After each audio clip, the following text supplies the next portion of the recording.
बिस्मिल्लाहिर्रहमानिर्रहीम, अस्सलाम वालेकुम। आज मैं आपको मछली के गोश्त के बारे में बताती हूँ। ये मछली का गोश्त है, ये बकरे की टांग का नीचे वाला हिस्सा होता है। ये बहुत ही नरम, बहुत ही मज़ेदार ये गोश्त होता है, सॉफ्ट होता है। इसके अंदर तो ये जो मिक होती है ना, उसमें निहारी वगैरह भी बनती है। ये बहुत ही मज़ेदार और मैं इसको बहुत पसंद करती हूँ।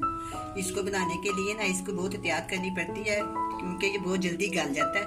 देखिए कितनी प्यारी ये मछलियाँ कभी कभार ऐसी मिलती है, और दुकान से आप लेते वक्त इसको इस तरह देखें, साफ कराएं और फिर सिरके के साथ धो लें।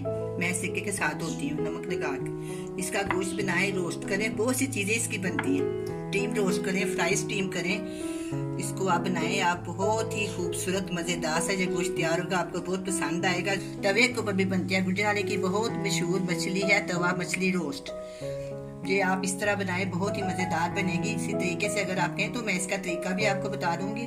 और यही बहुत ही मज़ेदार मटन की मछलियाँ ज़रूर बनाएं और बाज़ार से मंगवाएं। आप भी बनाएं, मैं भी बनाती हूँ। अल्लाह हाफिज़।